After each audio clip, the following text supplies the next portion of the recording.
ونستغفره ونؤمن به ونتوكل عليه ونعوذ بالله من شرور أنفسنا ومن سيئات أعمالنا من يهده الله فلا مضل له ومن يضلل فلا هادي له وأشهد أن لا إله إلا الله وأشهد أن محمدا عبده ورسوله يا أيها الذين آمنوا اتقوا الله حق تقاته ولا تموتن إلا وأنتم مسلمون يا أيها الناس اتقوا ربكم الذي خلقكم من نفس واحدة وخلق منها زوجها وبث منهما رجالا كثيرا ونساء واتقوا الله الذي تساءلون به والأرحام إن الله كان عليكم رقيبا يا أيها الذين آمنوا اتقوا الله وقولوا قولا سديدا يصلح لكم أعمالكم ويغفر لكم ذنوبكم ومن يطع الله ورسوله فقد فاز فوزا عظيما أما بعد فإن خير الحديث كتاب الله وخير الهدي هدي محمد صلى الله عليه وسلم وشر الأمور محدثاتها وكل محدثة بدعة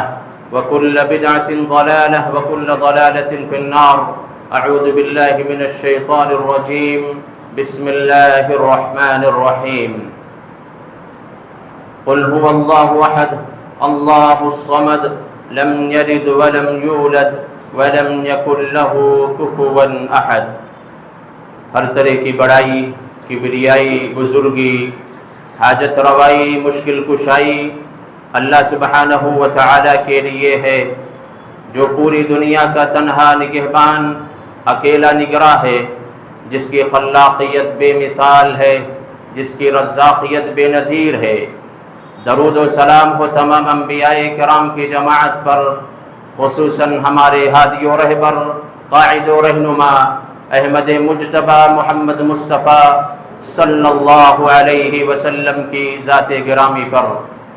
حاضرین جمعہ، بزرگوں، نوجوان ساتھیوں، پردہ نشین ماؤں اور بہنوں،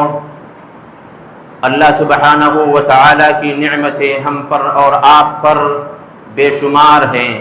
وَإِن تَعُدُّوا نِعْمَةَ اللَّهِ لَا تُحْصُوهَا، شمار کوئی نہیں کر سکتا۔ شمار کرنے کی جتنی بھی کوششیں ہیں، جتن ہیں، کر ڈالیں، لیکن رب کی نعمتیں اتنی ہیں کہ ہم و آپ اسے کاؤنٹ نہیں کر سکتے، شمار نہیں کر سکتے، گن نہیں سکتے۔ غرض یہ کہ تمام نعمتوں کا جو مقصد ہے، جو رب العالمین کو مطلوب ہے، وہ صرف اور صرف یہی ہے کہ ہماری نعمتیں بندے پا کر کے شکر گزار بن کر کے اپنی زندگی گزاریں۔ جس شکر گزاری کے نتیجے میں رب العالمین کی رضا حاصل ہوتی ہے، رب العالمین کی خوشنودی حاصل ہوتی ہے، جنت النعیم کا مستحق ایک انسان ٹھہرتا ہے۔ اور ناشکری کے انجام یہ ہوتے ہیں کہ رب العالمین کی ناراضگی، رب العالمین کا غضب اور جنت سے دوری کا نتیجہ ہوا کرتا ہے۔ ایک انسان ناشکرا ہوتا ہے تو اس دنیا کے اندر بھی رب العالمین اپنی نعمتوں سے اسے محروم کر دیتا ہے، لیکن جب نعمتوں پر شکر گزاری ہو تو رب العالمین اس نعمت میں اضافہ فرماتا ہے، اس نعمت کو مزید بڑھا کر کے دیتا رہتا ہے اور اسے ہر طرح کی نعمتوں سے سرفراز کرتا رہتا ہے، جن میں سب سے بڑی نعمت یہی ہے کہ رب العالمین ہمارے تمام گناہوں کو بخش کر کے جنت الفردوس میں داخل فرما دے۔ ہمارا اور آپ کا اس دنیا میں واحد یہی مقصد ہے، وَمَا خَلَقْتُ الْجِنَّ وَالْإِنسَ إِلَّا لِيَعْبُدُونَ، کی پیدائش کا مقصد ہی یہی ہے کہ انسان رب العالمین کی عبادت میں، اس کی شکر گزاری میں اپنی زندگی کو بسر کرتا رہے۔ نعمتیں بہت ہیں، لیکن ان نعمتوں میں سے ایک بہت بڑی نعمت جس کے بغیر کوئی انسان آج رہ لے یہ ممکن نہیں ہے۔ کسی انسان کو اس کے بغیر چین و سکون نہیں ہے، راحت نہیں ہے۔ اگر وہ اس سے کچھ اور چند گھنٹے کے لیے بچھڑتا ہے تو ایسا لگتا ہے کہ کائنات کی کتنی بڑی چیز اس سے بچھڑ گئی ہے، چھوٹ گئی ہے، کتنی بڑی چیز سے وہ محروم کر دیا گیا ہے۔ اگر وہ سامان وہ چیز کوئی چرا دے تو وہ انسان صبر نہیں کر پاتا، جہاں وہ سامان چوری ہوتی ہے، جہاں سے اس کو کوئی چور کوئی اچکا لیتا ہے، وہ گھر نہیں بلکہ شاپ پہ جا کر کے اس چیز کو پہلے حاصل کرتا ہے، تب اس کے دل کو سکون اور قرار پہنچتا ہے۔ ایک ایسی نعمت ہے، لیکن نعمت تو ہے، لیکن ہم معاشرے پر نظر ڈالیں تو وہ رحمت سے زیادہ زحمت وہ چیز بنتی چلی جا رہی ہے۔ وہ نعمت ہے موبائل کا نعمت، وہ نعمت ہے انٹرنیٹ کا نعمت، کہ جسے ہم و آپ آج زیادہ تر اور اکثریت، اور یہ کہا جائے جبکہ دراسہ کرنے والوں نے جو ریسرچ کرتے ہیں، ریسرچ کرنے کے بعد یہ نتیجہ تمام لوگوں نے اکٹھا کیا، جن لوگوں نے اس موضوع پر کتابیں تصنیف کی ہیں، کہ آج اس سے فائدہ کم نقصان زیادہ امت کو لوگوں کو پہنچ رہا ہے۔ وہ چھوٹا ہو کہ بڑا ہو، بوڑھا ہو کہ جوان ہو، مرد ہو کہ عورت ہو، امیر ہو کہ غریب ہو، اس میں کوئی تفریق نہیں ہے۔ ہر ایک کے پاس یہ نعمت، یہ چیز موجود ہے، اور ہر کوئی آزاد ہے، نہ اس کے احکامات سے اس کے پاس علم ہے کہ شرعی طور پر اس کے لیے احکامات کیا ہیں، کہ ہم اس کا استعمال کیسے کریں۔ ہر انسان آزاد ہے، مرد آزاد، خواتین آزاد، نوجوان آزاد، جو چاہتا ہے جیسے چاہتا ہے اس کا استعمال کرتا ہے، اس کا استعمال کر کے اپنی زندگی کو تباہ و برباد کرتا چلا جا رہا ہے۔ آج کی خطبہ جمعہ میں انشاءاللہ تبارک و تعالی اس کے چند نقصانات جو ہماری زندگی میں دیکھنے میں آ رہے ہیں، اس کی طرف رب کی توفیق سے میں اشارہ کرنے کی کوشش کروں گا۔ سب سے پہلا جو نقصان ہے وہ یہ ہے کہ اس کے ذریعہ سے ہمارا وقت اور ٹائم برباد ہو رہا ہے، وقت کا ضیاع ہے، وقت کی بربادی ہے۔ سب سے عظیم نعمت اسلام کی نعمت، ایمان کی نعمت، عقیدہ توحید کی نعمت ہے، اور اس کے بعد سب سے بڑی نعمت اگر ہے تو وہ وقت کی قیمت ہے، وہ ہماری اور آپ کی زندگی ہے، یہ ہمارا سرمایہ ہے، یہ ہماری پونجی ہے، کہ یہ جو زندگی ملی ہے، اس زندگی کا استعمال اگر ہم صحیح طور پر ہم کر لے جاتے ہیں تو یہی زندگی اس دنیا کے اندر بھی ہمیں سرخرو کرتی ہے، اور یہی زندگی آخرت کی زندگی بھی کامیاب و کامران کرتی ہے۔ اسی لیے رب العالمین نے جب خسارے کی بات کی قرآن کریم کے اندر کہ ساری انسانیت خسارے میں ہے، نقصان میں ہے، تو قسم کھائی، قسم اٹھائی رب العالمین نے زمانے کی، وقت کی، والعصر ان الانسان لفی خسر، قسم ہے زمانے کی، قسم ہے وقت کی، کہ پوری انسانیت تباہی کے دہانے پر ہے، خسارے میں ہے، نقصان میں ہے۔ اور آپ کو یاد کراؤں کہ قرآن کریم کی آپ تلاوت کریں تو آپ کو اس طرح کی ایک نہیں کئی آیتیں ملیں گی کہ آخرت میں جب انسان کا حساب و کتاب ہو جائے گا، جہنمیوں کو جہنم کے اندر ڈال دیا جائے گا، تو وہ کس چیز کا مطالبہ کریں گے؟ وہ یہی کہیں گے وَهُمْ يَسْتَرِخُونَ فِيهَا رَبَّنَا أَخْرِجْنَا نَعْمَلْ صَالِحًا غَيْرَ الَّذِي كُنَّا نَعْمَلْ۔ وہ رب سے کہیں گے، چیخیں گے، پکاریں گے کہ رب العالمین ہمیں یہاں سے نکال دے، میں عمل صالح کروں گا، میں وہ کام کروں گا جو اب تک نہیں کرتا تھا، ان فضولیات کو چھوڑ کر کے عمل صالح کو انجام دے گا۔ آپ بتائیں کہ عمل صالح کے لیے کیا چاہیے؟ عمل صالح کے لیے زندگی چاہیے، وقت چاہیے، وقت نہیں، زندگی نہیں تو کوئی عمل صالح کر سکتا نہیں کر سکتا ہے۔ رب کیا کہے گا؟ اَوَلَمْ نُعَمِّرُكُمْ مَا يَتَذَكَّرُ بِهِ مَنْ تَذَكَّرَ وَجَاءَكُمُ النَّذِيرُ۔ کیا تم کو عمر نہیں ملی تھی؟ کیا تم کو وقت نہیں دیا گیا تھا؟ تم کو عمر دی گئی تھی، 40 سال کی، 50 سال کی، 60 سال کی، یہ عمل کے لیے کافی تھا۔ اب دوبارہ عمر کی کوئی ضرورت نہیں، دوبارہ زندگی کو کوئی ضرورت نہیں، جو زندگی ملی تھی وہی عمل کے لیے کافی تھا۔ اور یہی نہیں، ما جاءکم من نذیر، تم کو دعوت دینے والے آئے تھے، تم کو جہنم سے ڈرانے والے بھی آئے تھے، رب العالمین کا توحید سمجھانے والے آئے تھے، رسول کی رسالت کو بتانے والے آئے تھے، جنت النعیم کی نعمتوں کو تمہارے سامنے بیان کرنے والے آئے تھے، جہنم کے اندر اور عذاب قبر کا تذکرہ تمہارے سامنے کرنے والے آئے تھے، ڈرانے والے آئے تھے, تمہیں تمہارے وقت کی اہمیت کو سمجھانے والے آئے تھے, لیکن تمہیں نہ سمجھ میں آیا. جو زندگی ملی تھی تو نے موبائل میں انٹرنیٹ کے حوالے کر کے اپنے آپ کو تباہ و برباد کر لیا. اب زندگی ملنے والے نہیں ہے. فذوقوا, اب چکھو تم مزہ, جو برباد کر کے آئے ہو اپنے وقت اور ٹائم کو, اس کا مزہ چکھو. اور نبی نے کیا فرمایا؟ نبی اکرم صلی اللہ علیہ وسلم نے کہا کہ سنو, کوئی بھی انسان رب کے سامنے سے ہل نہیں سکتا ہے, ہٹ نہیں سکتا ہے, جب تک وہ وقت اور زندگی کا جواب نہیں دے دے گا. رب العالمین پوچھے گا, زندگی ملی تھی فیما افنا, کہاں تو نے فنا کیا, کہاں گزارا؟ انٹرنیٹ میں, موبائل میں کہاں تو نے زندگی اپنی گزاری ہے؟ رب العالمین ہم سے یہ سوال کرنے والا ہے. وعن شبابہ فیما ابلا, جوانی بھی ملی تھی, پوری زندگی کے اندر جوانی, بڑھاپا, بچپنا سب آ گیا, لیکن الگ سے جوانی کا سوال ہوگا, کیونکہ جوانی کی بڑی اہمیت ہے, قدر و قیمت ہے. جوانی میں کی ہوئی عبادت اور بڑھاپے میں کی ہوئی عبادت میں بہت فرق ہے اور بڑی اہمیت پائی جاتی ہے. تو رب العالمین اس جوانی کے بارے میں بھی ہم سے اور آپ سے سوال کرنے والا ہے. اب ہم دیکھیں کہ کس طریقے سے اپنی زندگی کو ہم تباہ و برباد کرتے ہیں. ایک انسان صبح جب اس کی آنکھ کھلتی ہے, فجر غائب, رات کی عبادتیں غائب,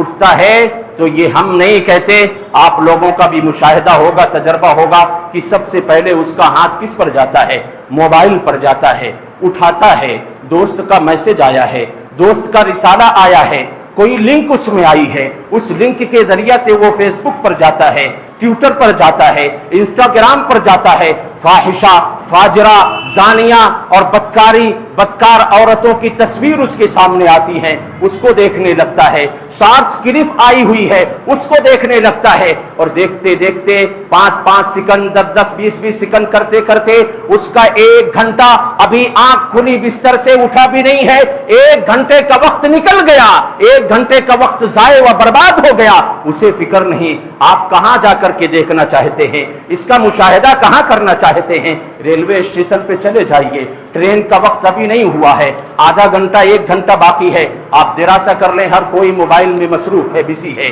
وہاں بیٹھ کر کے وہ کچھ دعائیں, پر تلاوت قرآن کر سکتا ہے. یہ وقت ہے, اس کے بعد فری ہے, نہ تجارت, نہ کسی اور چیز کا بوجھ, کچھ بھی نہیں. اسے فالتو بیٹھ کر کے ٹرین کے انتظار میں بیٹھا ہوا ہے, لیکن موبائل میں مصروف ہے. اور کہاں جائیں گے؟ ایئرپورٹ جا کر کے دیکھ لیں, اور فلائٹ کے اندر, ٹرینوں کے اندر دیکھ لیں, جہاں اس وقت کو وہ اچھے کاموں میں استعمال کر سکتا تھا, جس کے تعلق سے نبی نے کہا نعمتان مغبون, 2 چیزیں ایسی ہیں فیہما کثیر من الناس, زیادہ تر لوگ اس کو برباد کرتے ہیں. مغبون کیا ہے؟ مغبون کہتے ہیں کہ بہتر اور خیر والی چیز کو نظر انداز کر کے بری چیز کو, ردی چیز کو حاصل کر لینا. ہم کیا کرتے ہیں؟ دنیا کو حاصل کرنے کے چکر میں ہم جنت کو خیر و باد کہتے ہیں, جنت کو ہم تاج دیتے ہیں. جنت کو حاصل کرنے کے ذرائع و اسباب ہیں, وہ تلاوت قرآن ہے, ذکر و اذکار ہے, کہ ان جگہوں میں ہم کر سکتے ہیں.